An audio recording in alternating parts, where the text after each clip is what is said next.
Hello दोस्तों, आप तमाम लोगों का स्वागत है हमारे इस चैनल पे। और आज हम बात कर रहे हैं आरआरबी टेक्नीशियन ग्रेड थर्ड का। इस पे सभी स्टूडेंट ने हमारे एक वीडियो पे कमेंट किया था कि सर आप जो है तमाम तरह का एनालिसिस कीजिए, उसके बाद फाइनल एक हम लोग को बताइए ताकि हम लोग संतुष्ट हो जाए। तो देखिए दोस्तों, मैंने सभी स्टूडेंट का रिव्यू लेने के बाद ये फाइनल वीडियो बनाने जा रहा हूँ। और ये शायद मेरा आरआरबी टेक्नीशियन ग्रेड थ्री पर शायद हो सके तो ये मेरा आखिरी वीडियो हो सकता है। इस आरआरबी टेक्नीशियन ग्रेड थ्री के कट ऑफ और बाकी चीज़ों के ऊपर ये लास्ट वीडियो है। और ये फाइनल ही समझिए कि यही स्थिति एग्ज़ाम की जो है वो सबका है, और उसका रिव्यू लेने के बाद मैं इस चैनल पे बता रहा हूँ। सबसे पहला जो 5 क्वेश्चन है, जो सबसे बड़ा क्वेश्चन हमने लिया है, पहला कि आईटीआई बनाम ट्वेल्थ का कट ऑफ इस बार जो है वो क्या रहने वाला है। दूसरा क्वेश्चन टोटल सीट आईटीआई और ट्वेल्थ की में क्या है उसके बारे में। तीसरा जो है कौन शिफ्ट इस बार का सबसे हार्ड था या इजी था। चौथा ये 2018 और 2024 में कट ऑफ और नॉर्मलाइजेशन का क्या स्थिति रहने वाला है। और पांचवा ये क्वेश्चन आ रहा है, आपके मन में आ रहा होगा कि ब्रांच वाइज जो है वो क्या रहने वाली है, ये भी बता दीजिए। तो देखिए दोस्तों, आज की इस वीडियो में हम आप लोगों को ब्रांच वाइज, कैटेगरी वाइज और उसके बाद जोन वाइज, ये तीनों के हिसाब से आप लोगों को हम बताने जा रहे हैं। ब्रांच वाइज भी बताएंगे, कैटेगरी वाइज भी और जोन वाइज भी। तो इस वीडियो को अंत तक देखिएगा। मैं आपको बिल्कुल ये विश्वास दिलाता हूँ कि इस वीडियो को देखने के बाद आपको टेक्नीशियन ग्रेड थर्ड के लिए और कोई भी वीडियो देखने की ज़रूरत नहीं पड़ेगी। लेकिन इन तमाम मुद्दों पर बात करने से पहले हम लोग थोड़ा सा 2 मिनट का रिव्यू ले लेते हैं कि टेक्नीशियन ग्रेड थ्री का पूरा प्रोसेस क्या था और क्या स्थिति थी। चलिए दोस्तों, टेक्नीशियन ग्रेड थ्री में टोटल जो सीट था वो 14,298 था, जिसमें से ग्रेड थर्ड और ग्रेड वन के लिए था। ग्रेड थर्ड में आईटीआई भी था और ट्वेल्थ भी था। ग्रेड थर्ड आईटीआई में 11,806 सीट था और ट्वेल्थ पीसीएम ग्रुप में 1,400 सीट था। तो दोस्तों आप जान गए कि इसमें ग्रेड थर्ड भी था और ग्रेड वन भी था। ग्रेड वन में सीट जो था वो बीटेक और डिप्लोमा अलाउ था। इसमें 1092 यानी कि 1100 के आसपास सीट था। इस बार आरटीआई से पता चला है कि ग्रेड थर्ड में टोटल फॉर्म 23,34,000 के आसपास फिल हुए हैं और ग्रेड वन में 4,27,000 के आसपास फॉर्म फिल हुए हैं। ये आरटीआई का डाटा है दोस्तों। आरटीआई का डाटा कल जो आया हुआ था उसी के आधार पे मैंने ये बात को आप लोगों के सामने रखा है। चलिए दोस्तों, इसके प्रोसेस के बारे में जान लेते हैं। देखिए, टेक्नीशियन ऐसा एग्ज़ाम है, ये रेलवे का वनडे एग्ज़ाम होता है। इस एग्ज़ाम के बाद डायरेक्ट डीवी के लिए आप जाते हैं, फिर आपकी मेडिकल होती है और फाइनली आप रेलवे में ज्वाइंट हो जाते हैं, यानी कि आपकी ज्वाइनिंग हो जाती है। एक ही सीबीटी है ऑल इंडिया। उसके बाद आप डायरेक्ट डॉक्यूमेंट वेरिफिकेशन में, फिर मेडिकल में, उसके बाद आप रेलवे के स्टाफ हो जाते हैं। चलिए, पैटर्न के बारे में हम लोग समझ लेते हैं। पैटर्न क्या था इस बार का। सीबीटी हुआ था 90 मिनट का, 100 क्वेश्चन थे, 100 मार्क्स था, 1/3 निगेटिव था। और उसके बाद एग्ज़ाम डेट दोस्तों आप सबको पता है 19 से 30 दिसंबर इसका एग्ज़ाम डेट रहा है। 19 से 30 दिसंबर एग्ज़ाम डेट जो था वो ग्रेड वन का भी था और ग्रेड थर्ड का भी, यानी कि ग्रेड वन और ग्रेड थर्ड मिला के 19 से 30 दिसंबर के बीच ले लिए गए। उसके बाद आपके मन में आ रहा होगा ये क्वेश्चन, आंसर की जो है 3 से 4 जनवरी को रेलवे के ऑफिशियल साइट से लॉन्च किए जाएंगे। और पांचवा बात बता दें कि इसका लेवल 2 है टेक्नीशियन ग्रेड थर्ड का। 19,900 से 63,200 तक आपका पेमेंट बनेगा। इसके बीच में पेमेंट रहेगा, लेकिन बेसिक पेमेंट इसका 19,900 है। ऊपर आप समझ सकते हैं। देखिए, सिलेक्शन का जो प्रोसेस रहने वाला है वो 1:1 है, यानी कि एक सीट के लिए एक ही आदमी के सिलेक्शन किए जाएंगे। ऑल इंडिया एक सीट पे एक लड़के के सिलेक्शन किए जाएंगे। चलिए आगे बढ़ते हैं। देखिए दोस्तों, आप लोग खुद एग्ज़ाम दिए हैं तो मन में आ रहा होगा कि किस दिन का शिफ्ट कितना हार्ड है और कौन सा शिफ्ट कितना इजी है। मैं जो इस वीडियो में शिफ्ट इजी और शिफ्ट हार्ड बताऊंगा, ये लगभग 1,000 प्लस स्टूडेंट का मैंने रिव्यू के बाद शिफ्ट डिसाइड किया है कि कौन सा शिफ्ट हार्ड है और कौन सा शिफ्ट इजी है। चलिए बिना कोई लंबा चौड़ा वीडियो बनाए हुए शुरू करते हैं कि टेक्नीशियन ग्रेड थर्ड का दोस्तों कौन सा शिफ्ट सबसे हार्ड था। चलिए आपकी स्क्रीन पे सामने है टेक्नीशियन ग्रेड थर्ड का कौन सा शिफ्ट सबसे हार्ड था इस बार। हार्ड वर्सेस इजी भी हम देखेंगे।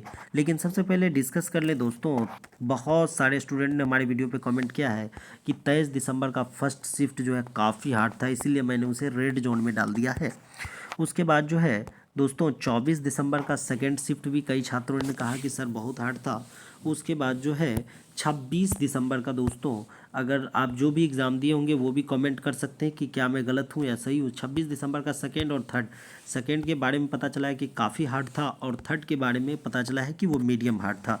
27 दिसंबर के बारे में बात करते हैं। 27 दिसंबर का सेकेंड के बारे में कहा है कि वेरी वेरी हार्ड है और इसलिए मैंने इसे रेड जोन में रखा है। थर्ड शिफ्ट को का भी रिव्यू लिया तो वो भी बताएं कि 27 का थर्ड शिफ्ट भी सर हार्ड था। चलिए अब 28 के बारे में बात कर लेते हैं। 28 के बारे में ओवरऑल मुझे पता चला है कि सर सेकेंड शिफ्ट जो थी 28 की हार्ड थी और सम रिव्यू में बताया है कि सर 28 की ऑल शिफ्ट ही हार्ड थी। कुछ स्टूडेंट का कहना है कि 28 के सारे शिफ्ट हार्ड थे सर, कोई एक शिफ्ट को आप कंसीडर नहीं कर सकते। 20 दिसंबर के स्टूडेंट ने बोला है कि थर्ड शिफ्ट जो है काफ़ी 20 दिसंबर का हार्ड रहा है सर, इसलिए हो सकता है कि ये बहुत ही टफेस्ट शिफ्ट माना जाए इसका। और 29 दिसंबर के बारे में छात्रों से मैंने बात की। 29 दिसंबर के बारे में जहाँ तक मुझे अपडेट है कि सेकेंड शिफ्ट इसका हार्ड था। 30 दिसंबर के बारे में दोस्तों अभी तक मेरे पास कोई फ़िलहाल अपडेट नहीं है। तो इस तरह से हम बात कर सकते हैं कि ऑन एन एवरेज जो है हार्डनेस के बारे में हम बात कर सकते हैं कि सेकेंड शिफ्ट जो है सबसे ज़्यादा हार्ड रहा है इस बार, तो सेकेंड शिफ्ट को प्रायोरिटी देते हैं हम। और जो है उसके बाद जो है उसके बाद थर्ड शिफ्ट हार्ड रहा है, तो थर्ड शिफ्ट को भी एक सेकेंड प्रायोरिटी देते हैं। यानी कि एक तरह से कहा जाए कि जो भी शिफ्ट हुए उसमें सेकेंड जो है अब तक में हार्ड रहे हैं, उसके बाद थर्ड ही हार्ड रहेंगे। दोस्तों कितने छात्र कहते होंगे आपको कि मैंने 90 प्लस बनाया, कोई कहते हैं कि 85 प्लस, कोई तो यहाँ तक कह देते हैं 100 बना के आए हैं। तो दोस्तों मैं आपको बता दूँ कि रेलवे जो है आपके अटेम्प्ट को नहीं देखता है। अटेम्प्ट से कोई लेना देना नहीं है, आपकी एक्यूरेसी कितनी है उससे रेलवे का लेना देना है और उसी के आधार पे आपका फाइनल सिलेक्शन होता है और उसी के आधार पे आपका नॉर्मलाइजेशन होगा और फाइनल आप लिस्ट में आएंगे। तो दोस्तों 90, 95 और 100 बनाने वाले के बात पे ध्यान मत दीजिए, क्योंकि अटेम्प्ट डजंट मैटर। आपकी एक्यूरेसी है जो वाइटल रोल प्ले करती है कि आपकी सिलेक्शन होगी या नहीं होगी। अब कुछ लोग पूछ रहे होंगे कि सर इस बार नॉर्मलाइजेशन 2024 में क्या रहेगा। दोस्तों मैं बता दूं कि 2018 के एग्ज़ाम में जो नॉर्मलाइजेशन में मैक्सिमम मार्क्स मैंने छात्रों को देखा उसको 20 तक के आसपास मैक्सिमम मार्क्स नॉर्मलाइजेशन में गेन हुए थे। तो इस तरह से मैंने 2018 में देखा कि 12 से लेके 20 मार्क्स तक का स्टूडेंट को कॉन्सेशन मिला था कि यहाँ इतना मार्क्स का नॉर्मलाइजेशन हुआ था। लेकिन इस बार मुझे 2024 में जहाँ तक अनुमान है, मेरा अंदाज़ है कि 8 से 10 मार्क्स का हार्ड शिफ्ट में नॉर्मलाइजेशन होगा। मीडियम शिफ्ट में जो है दोस्तों 5 से 6 मार्क्स का ही नॉर्मलाइजेशन होने की उम्मीद है।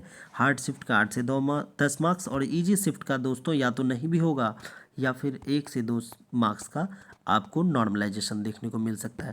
तो ओवरऑल हम आपको बता दें कि 2018 और 2024 के बारे में अगर हम डिस्कस करें तो इस दोनों के बीच में कम से कम 5 नंबर घटने जा रहा है। अगर 2018 में किसी को 15 नंबर का नॉर्मलाइजेशन हुआ था तो 2024 में 10 नंबर का ही नॉर्मलाइजेशन होने जा रहा है, लेकिन वो भी शिफ्ट पे डिपेंड करेगा।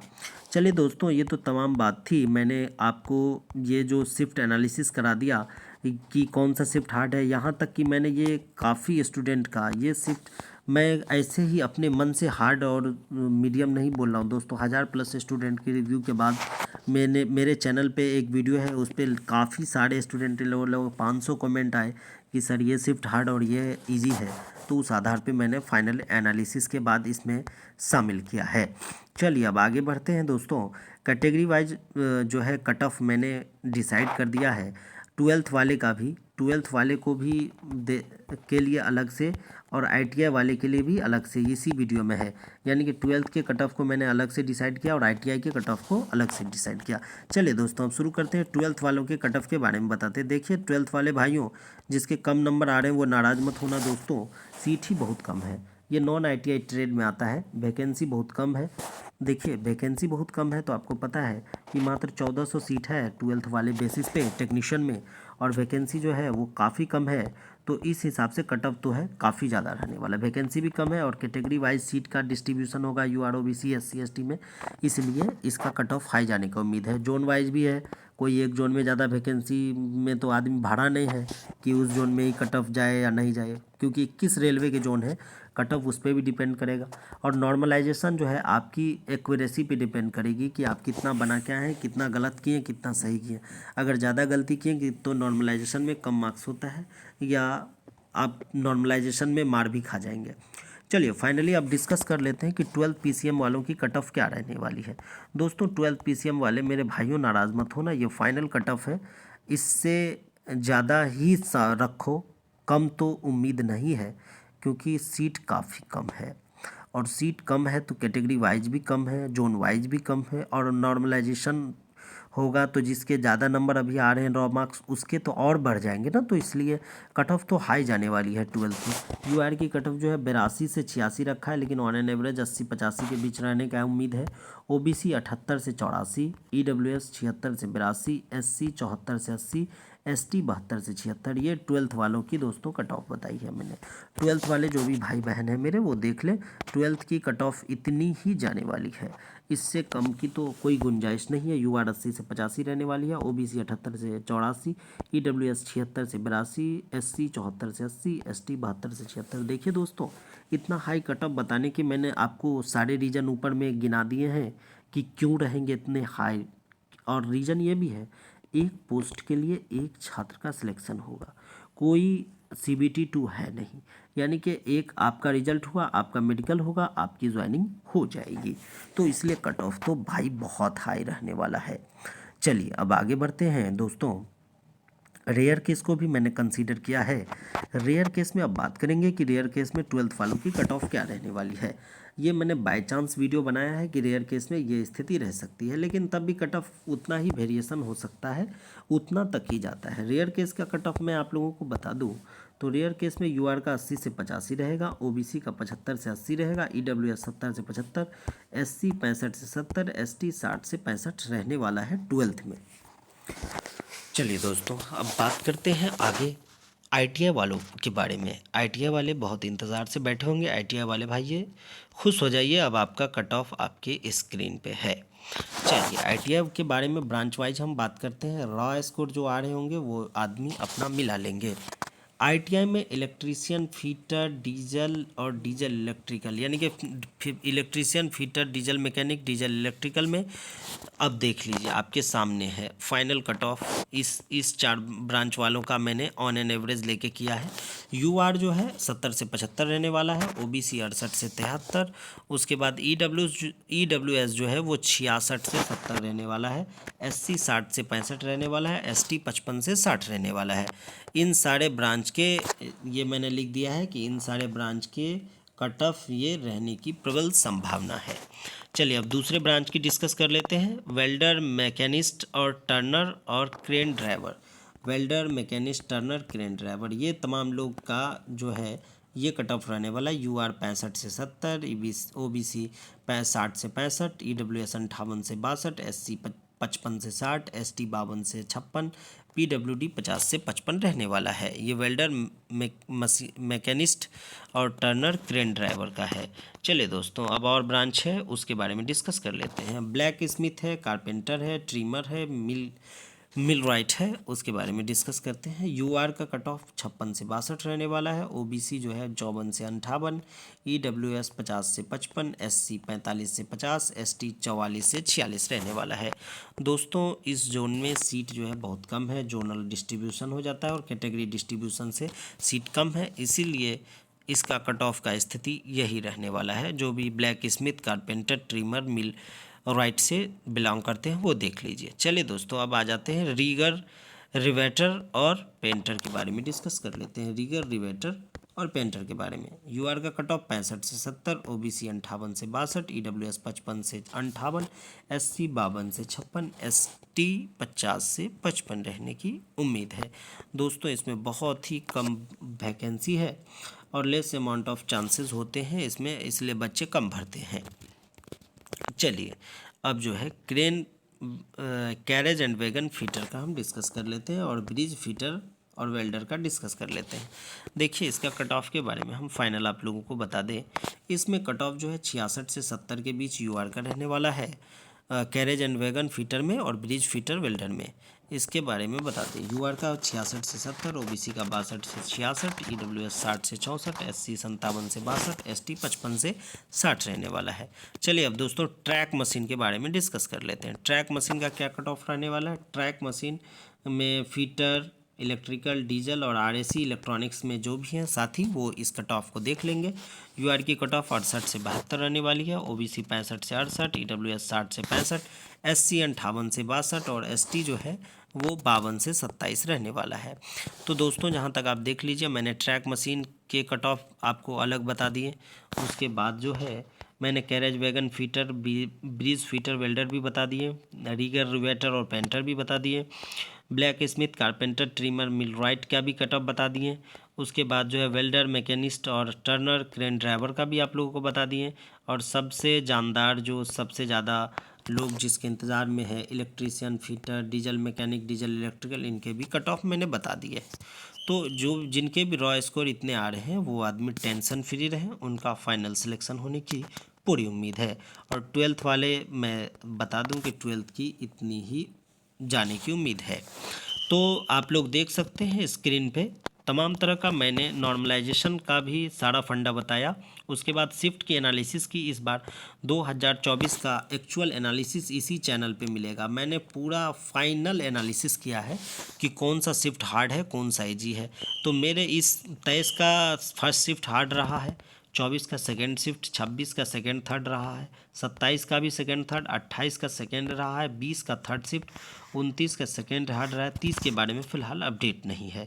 तो इस हिसाब से एवरेज में भी देखें तो ये सेकेंड शिफ्ट जो हार्ड रहा है।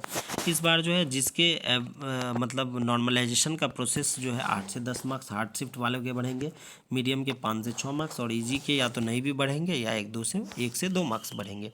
तो इस तरह से आप फाइनल समझिए। टेक्नीशियन ग्रेड थर्ड का मैंने पूरा आपको डिक्लेयर कट ऑफ, ये मैंने शुरू में जो 5 क्वेश्चन लिया था कि आईटीआई बनाम ट्वेल्थ, उसके बाद टोटल सीट आईटीआई और ट्वेल्थ का भी बता दिया। उसके बाद कौन शिफ्ट सबसे हार्ड या इजी रहा ये भी बता दिया। 2018 और 24 में क्या अंतर रहने वाला है ये भी बता दिया। और ब्रांच वाइज मैंने आपको पोस्ट वाइज कट ऑफ बता दी। तो दोस्तों चैनल पे बने रहिए, लगातार आप तमाम लोगों को सारा अपडेट दिए जाएंगे। टेक्नीशियन ग्रेड थर्ड से रिलेटेड और रेलवे की तमाम सारी वैकेंसी से रिलेटेड बात आपको बताते रहेंगे। आपका सपोर्ट का ज़रूरत है, चैनल को सपोर्ट कीजिए, वीडियो को लाइक कीजिए और कमेंट कीजिए आप लोग के हिसाब से कट ऑफ क्या रहने वाला है। तो दोस्तों टेक्नीशियन ग्रेड थर्ड का पूरा ये डिटेल्ड एनालिसिस है, प्रबल संभावना है यही कट ऑफ आपकी रहेगी। ट्वेल्थ के साथ साथ मैंने सबका बता दिया है। आप लोग देख सकते हैं हार्डनेस लेवल भी मैंने पूरा डिफाइन कर दिया है। दोस्तों जैसे जैसे टेक्नीशियन का एग्ज़ाम का शेड्यूल बढ़ता था, ग्राफ क्वेश्चन का ऐसे ऐसे ऐसे ऐसे हाई होता जाता था। मतलब किसी में या तो बायोलॉजी को इजी कर देता था, तो या तो किसी में मैथ रीजनिंग इजी कर देता था, तो किसी में साइंस इजी कर देता था। लेकिन किसी किसी में जो है साइंस हार्ड कर देता था तो बायो हार्ड कर देता था, किसी में मैथ और रीजनिंग इजी करता था तो करंट अफेयर्स हार्ड कर देता था, या तो किसी में साइंस हार्ड कर देता था। तो इस तरह से एग्ज़ाम हुए हैं। तो और मैंने शिफ्ट एनालिसिस जो किया है, अगर मैं सारे शिफ्ट को हार्ड कर दूं तो फिर ये मजाक हो जाएगा। तो मैं मजाक करने के लिए वीडियो बनाता नहीं हूँ। अगर मैं कह दूं कि सारे शिफ्ट ही हार्ड थे तो फिर फ़ायदा क्या भाई, रेलवे भी पागल हो जाएगा कि किसका नॉर्मलाइजेशन ज़रूरी है और किसका नहीं ज़रूरी है। ऐसे में सारा चीज़ दूध भात हो जाएगा ना। इसीलिए मैंने फाइनली आप लोगों को डिस्कस कर दिया है कि यही रहने वाली है और पूरा बात को फाइनल बता दिया है। आईटीआई वाले देख लेंगे, आईटीआई की मैंने जो कटअप बताई क्या वो सही है या गलत है, आप अपना कमेंट कीजिए। ट्वेल्थ वाले भी भाई बताइए कि क्या ट्वेल्थ की यही कट ऑफ रहने वाली है या आपके हिसाब से और कम जाएगी या ज़्यादा जाएगी, बिल्कुल बता दीजिए। तो चैनल पे बने रहिए, आपको टेक्नीशियन ग्रेड थर्ड से रिलेटेड ज्वाइनिंग तक का सब प्रोसेस आपको हम बताएंगे। बीच बीच में जो भी रेलवे का अपडेट आएगा वो भी चैनल पे देते रहेंगे। तो प्लीज़ आप लोग चैनल को सपोर्ट कीजिए। धन्यवाद, इस समय आपकी सपोर्ट की मुझे ज़रूरत है।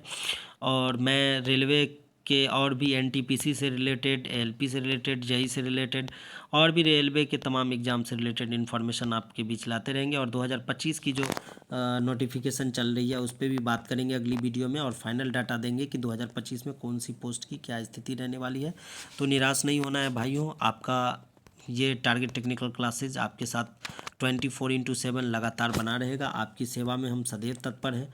अभी जो है मैं और सारा टेक्नीशियन थर्ड का रिव्यू लेने जा रहा हूँ। उसके बाद एक हो सकता है कि आप लोग के लिए आंसर की आने के बाद मेरा एक कोई वीडियो आए, आंसर की आने के बाद मैं एक वीडियो दूंगा ताकि तमाम कन्फ्यूजन दूर हो जाएंगे। तो दोस्तों ये फाइनल एनालिसिस है और ये कट ऑफ है मेरा, और क्या मेरे हिसाब से ये सही है या गलत है इसका जज तो आप ही लोग कर सकते हैं, क्योंकि आप लोग एग्ज़ाम दे के आए हैं और मैंने रिव्यू बेस्ड ये बनाया है। तो आप लोग कमेंट कीजिए कि मेरा ये बात कितना % सही है। धन्यवाद दोस्तों।